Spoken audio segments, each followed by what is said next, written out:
আমাদের বেনজির সাহেব, যার অস্ত্রের মাথায় শেখ হাসিনা ক্ষমতা আসছে, এখন কি দেখি হাজার হাজার কোটি টাকা সম্পত্তি।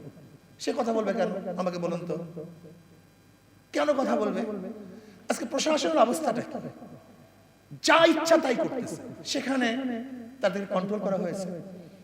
আজকে আমাদের যাদের উপর ভরসা করি দেশ রক্ষার সেই বাহিনী, কোনো কথাবার্তা শুনেন? এই যে বিডিআর মেরে ফেলছে, কোনো বক্তব্য শুনছেন কারোর মুখে? কোনো মুখে বক্তব্য নেই। মিয়ানমারের বারবার বিমান আমাদের দেশে অতিক্রম করছে, কোনো বক্তব্য শুনছেন? কোনো বক্তব্য নেই।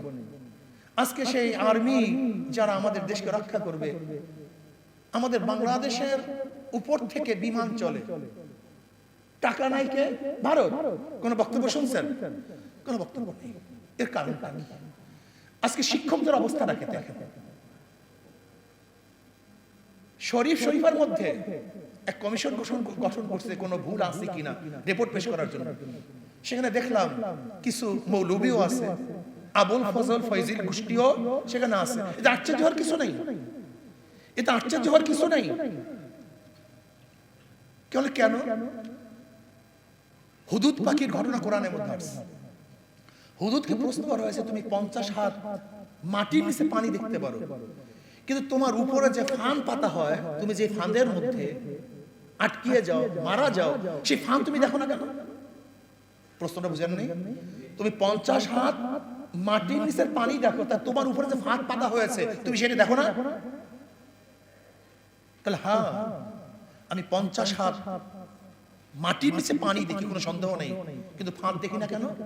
কারণ যখন পুঁটি মাছের লোভ আমার চোখের মধ্যে চলে আসে, পুঁটি মাছের লোভ যখন চলে আসে, লোভ আমাকে অন্ধ করে দেয়।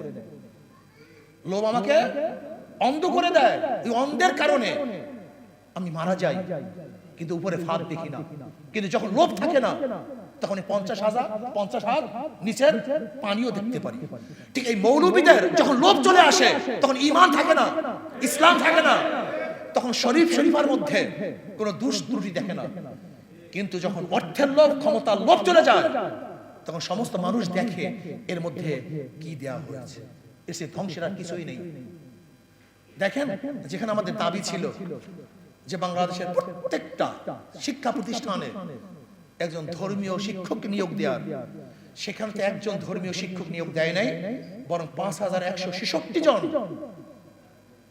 5166 জন গানের শিক্ষক নিয়োগ দেওয়ার প্রক্রিয়া চলতেছে। 5166 জন গানের ওস্তাদ, গানের শিক্ষক নিয়োগ দেওয়া হচ্ছে প্রাইমারি। আপনি বুঝছেন বাংলাদেশটা কোথায় যাচ্ছে, কিভাবে চলছে? দেখেন, একটা জাতিকে নষ্ট করার জন্য দুইটা জিনিসের প্রয়োজন, শিক্ষা এবং সংস্কৃতি। শিক্ষা ও সংস্কৃতির মাধ্যমে একটা মুসলিম জাতিকে হিন্দু বানানো যায়, একটা হিন্দু জাতিকে মুসলিম বানানো যায়।